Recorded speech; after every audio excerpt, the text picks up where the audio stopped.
Class 8th welcome to the class. बच्चों, हम अपनी व्याकरण वीथी बुक से चैप्टर नंबर 17 पदबंध तथा वाक्य ये पाठ पढ़ रहे थे, जिसमें हमने जाना कि पद किसे कहते हैं, पदबंध किसे कहते हैं और पदबंध के कितने प्रकार हैं। अब हम जानेंगे वाक्य किसे कहते हैं। बच्चों, वाक्य सार्थक शब्दों का एक ऐसा व्यवस्थित समूह है जो किसी भाव को पूरी तरह प्रकट करता है। जैसे आप आ गए, जी हाँ, नहीं, धन्यवाद। ऊपर लिखे सभी वाक्य हैं। वाक्य में पदों की कोई सीमा निश्चित नहीं होती है। कभी कभी एक या दो पदों में ही पूरा भाव व्यक्त हो जाता है। और बच्चों, वाक्य के अंत में पूर्ण विराम, प्रश्न सूचक चिन्ह या विस्मयादि बोधक चिन्ह अवश्य लगाया जाता है। इस तरह से ये हमने जाना वाक्य किसे कहते हैं, यानी सार्थक शब्द होने चाहिए, शब्द व्यवस्थित समूह के रूप में होने चाहिए और ये भाव को पूरी तरह से प्रकट करते हो। अब हम जानेंगे वाक्य के अंग। वाक्य के दो अंग होते हैं, उद्देश्य एवं विधेय। सर्वप्रथम उद्देश्य के विषय में हम सेंटेंस पढ़ते हैं। मोहन पढ़ रहा है, बच्चा सो रहा है। ऊपर लिखे हुए वाक्यों में पहले वाक्य में मोहन और बच्चा सो रहा है में बच्चा, इन दोनों के बारे में बताए गए हैं। तो ये दोनों ही करता है, दोनों ही उद्देश्य हैं।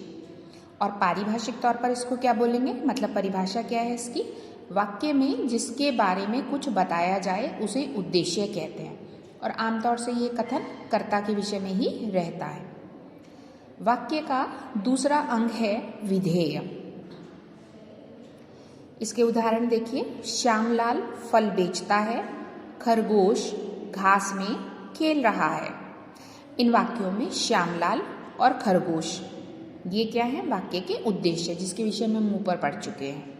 फल बेचता है तथा घास में खेल रहा है, ये दोनों क्या हैं, इन उद्देश्यों के विषय में वर्णित करते हैं। तो ये विधेय हैं, अर्थात उद्देश्य के बारे में जो कुछ बताया जाए उसे क्या कहते हैं बच्चों, विधेय। कुछ और उदाहरण देखते हैं। रमेश आया। इस वाक्य में रमेश उद्देश्य है और आया विधेय है। मेरा मित्र रमेश घर से आया। यहाँ पर इस वाक्य में मेरा मित्र रमेश ये है उद्देश्य, घर से आया ये है विधेय। एक और वाक्य है, मेरा मित्र रमेश अपने नए घर से आया। इन वाक्यों में हम पढ़ते हैं तो हम देखते हैं कि इन वाक्यों में अधिक स्पष्टता लाने के लिए उद्देश्य और विधेय दोनों का विस्तार किया जा सकता है। मतलब दोनों को हम थोड़ा और बड़ा कर सकते हैं और बड़ा करने के बाद जो शब्द जुड़ते हैं वे या तो उद्देश्य से जुड़ते हैं या विधेय से। तो इसको हम जानते हैं उद्देश्य का विस्तार। ठीक है। कर्ता से पूर्व उसकी विशेषता बताने वाले शब्दों का प्रयोग हो तो उसे कर्ता या उद्देश्य का विस्तार कहते हैं। जैसे मेरी छोटी बहन की सहेली सीमा आ गई। तो यहाँ पर जो हमारा उद्देश्य है ना, जो वाक्य का कर्ता है वो है सीमा, लेकिन उसके विषय में विस्तार पूर्वक बताया गया है और बताया गया है कि सीमा कौन है, मेरी छोटी बहन की सहेली। तो इसको हम जानते हैं उद्देश्य का विस्तार के रूप में। नेक्स्ट है विधेय का विस्तार, यानी उद्देश्य के विषय में जो कुछ भी वर्णित किया जाता है वह विधेय कहलाता है, परंतु इस विधेय को भी विस्तृत किया जा सकता है। उदाहरण देखिए। हमारे सैनिकों ने शत्रु की सेना को शीघ्र ही हरा दिया। तो किसको हराया है, शत्रु की सेना को, शीघ्र ही। तो शत्रु की सेना जो है ये पूरा का पूरा जो है विस्तार दे रहा है हमारे वाक्य में विधेय को। तो ये हुआ विधेय का विस्तार। इसी तरह से हम जानते हैं कर्म का विस्तार के विषय में। बच्चों, कर्म क्या होता है, कर्म को हम कैसे पहचान सकते हैं, ये हम पहले ही पढ़ चुके हैं। कर्म से पहले उसकी विशेषता बताने वाले शब्दों का प्रयोग हो तो उसे कर्म का विस्तार कहते हैं। जैसे हमारा वाक्य है, बच्चा पुरानी वाली पुस्तक पढ़ रहा है। पुरानी वाली शब्द जो है ये कर्म का विस्तार है। इस वाक्य में विधेय के अंतर्गत पुस्तक शब्द कर्म है, मतलब पुस्तक जो है इस वाक्य में क्या है, कर्म, ऑब्जेक्ट। और इसके विषय में क्या विस्तार वाले शब्द प्रयोग किए गए हैं, वो हैं पुरानी वाली। देन है क्रियापूरक तथा विस्तारक। कुछ क्रियाएं अपने अर्थ को पूरा करने के लिए पूरक रखती हैं। जैसे यमुना एक नदी है, यहाँ नदी शब्द है, क्रिया का पूरक है। ठीक है, यदि इसे हटा दिया जाए तो वाक्य का अर्थ स्पष्ट नहीं होगा। जैसे यमुना एक डैश है। ठीक है, तो इस तरह के वाक्य में हमको आवश्यकता पड़ती है कुछ और शब्दों की, जिसे हम क्रियापूरक के रूप में जानते हैं। विशेषणों का प्रयोग कर्ता या कर्म दोनों के विस्तार के लिए होता है। आप जानते हैं कि विशेषण शब्द उनको कहते हैं जो संज्ञा या सर्वनाम की विशेषता बताते हैं। तो कर्ता और कर्म इन दोनों के लिए जब विशेषण का प्रयोग हुआ तो वो विशेषण कहलाया। और क्रिया विशेषण का प्रयोग क्रिया के विस्तार के लिए होता है। जैसे वह जल्दी जल्दी जा रहा था, तो जाने की क्रिया कैसे हो रही थी, जल्दी जल्दी। अब हम जानेंगे वाक्य का विग्रह। ठीक है, मतलब हम उसको कैसे अलग अलग अंग के रूप में देख सकते हैं। वाक्य विग्रह का अभिप्राय है वाक्य के अंगों को अलग अलग करके लिखना।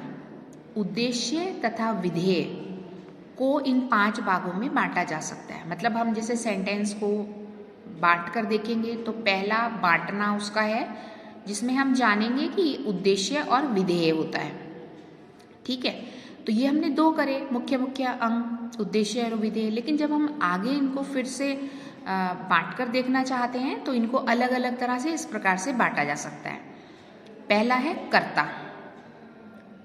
कर्ता से अभिप्राय है जो काम करता है, यानी कार्य को करने वाला। दूसरा है कर्म। कर्म वह है जिस पर क्रिया के व्यापार का फल पड़ता है, मतलब जो भी काम किया जा रहा है उसका सीधा सीधा प्रभाव उस व्यक्ति वस्तु पर पड़ता है, उसे हम कर्म कहते हैं। तो हम अगला भाग इसका कैसे बांट लेते हैं, कर्म के रूप में। तीसरा है क्रिया। क्रिया के बिना तो बच्चों कोई भी वाक्य नहीं बन सकता। सबसे छोटा वाक्य भी एक कर्ता और एक क्रिया के द्वारा बनता है। ठीक है, तो क्रिया के बिना कोई वाक्य बन ही नहीं सकता। नेक्स्ट है पूरक। कुछ क्रियाओं का अर्थ स्पष्ट करने के लिए प्रयोग किए जाने वाले शब्द क्या कहलाते हैं, पूरक, यानी वो पूर्ण करते हैं उसके पूरे अर्थ को। देन है विस्तारक। विस्तारक जैसा कि इसके नाम से स्पष्ट है, विस्तार देने वाला। विशेषण तथा क्रिया विशेषण शब्द क्रमशः उद्देश्य और विधेय का विस्तार करते हैं। तो ये बच्चों हमने जान लिया। नेक्स्ट है वाक्य विग्रह। ठीक है, इसको हम करके देखते हैं। पहला वाक्य है, बहादुर सैनिकों ने शत्रु सेना को शीघ्र ही हरा दिया। और दूसरा वाक्य है, रानी लक्ष्मीबाई बचपन से ही निडर थी। तो बच्चों इस टेबल को आप ध्यान से देखिए जो आपकी बुक में गिवन है, आपको नज़र भी आ रही होगी। इसमें सबसे पहले ऊपर जो वाक्य को बांटा गया है वो बांटा गया है उद्देश्य और विधेय के हिसाब से। ठीक है, और फिर उसके 5 अलग अलग जो अंग किए गए हैं उनके आधार पर भी करके दिखाया गया है। ठीक है, सैनिकों ने, जैसे पहला वाक्य है हमारा, बहादुर सैनिकों ने, तो कर्ता का विस्तारक क्या हुआ, बहादुर, और कर्ता क्या हुआ, सैनिकों ने। क्रिया क्या हुई, हरा दिया। क्रिया का पूरक शब्द का प्रयोग इस वाक्य में नहीं है। किसको हराया, सेना को, तो सेना को शब्द कहाँ जाएगा, कर्म में। कर्म का विस्तारक क्या है, शत्रु। भाई सेना किसकी है, शत्रु सेना। विस्तारक क्या है, शीघ्र ही। ठीक है बच्चों, नेक्स्ट सेंटेंस देखते हैं। रानी लक्ष्मीबाई बचपन से ही निडर थी। अब इसमें लक्ष्मीबाई शब्द जो है वो क्या है बच्चों, कर्ता। ठीक, और रानी शब्द कर्ता शब्द का विस्तारक है। क्रिया शब्द है थी। क्रिया का पूरक क्या है? निडर। कर्म नहीं है इसके अंदर, कर्म का विस्तारक नहीं है, और विस्तारक अलग से है, वो है बचपन से ही। वो भी रानी लक्ष्मीबाई बचपन से ही निडर थी। तो इस तरह से सबसे पहले हम वाक्य को बांट सकते हैं उद्देश्य एवं विधेय में। उसके बाद हम बांटते हैं उनको कर्ता, कर्ता का विस्तारक, क्रिया, क्रिया का पूरक, कर्म, कर्म का विस्तारक, और यदि कोई अन्य विस्तारक हो उसके अंतर्गत। ये ज़रूरी नहीं होता है कि एक वाक्य में हर चीज़ उपलब्ध हो। सबसे छोटा वाक्य एक कर्ता और एक क्रिया के प्रयोग से भी बन जाता है, जैसे राम दौड़ा। ठीक है, तो इसमें राम शब्द उद्देश्य हो गया, विधेय में केवल एक ही शब्द आया है दौड़ा। तो सबसे छोटा वाक्य एक कर्ता और एक क्रिया के द्वारा बन जाता है। और जब हम बड़े बड़े लंबे लंबे वाक्यों को पढ़ते हैं तो उनमें भी ज़रूरी नहीं है कि हर शब्द, जैसे क्रिया का पूरक है, कर्म का विस्तारक है, तो हर शब्द का प्रयोग हो रखा हो, ऐसा जरूरी नहीं होता है। लेकिन मुख्य रूप से उद्देश्य और विधेय जो किया जाता है उनके प्रयोग से ही वाक्य का निर्माण होता है। तो बच्चों, आज हमने जाना वाक्य के अंग के विषय में, जिसमें उद्देश्य विधेय हैं, देन उनके और अंग जो किए जाते हैं वो हैं, और वाक्य विग्रह कर कर हमने जाना। बच्चों, इससे आगे जो वाक्य के भेद हैं उनको हम नेक्स्ट वीडियो में जानेंगे। Till then, good bye.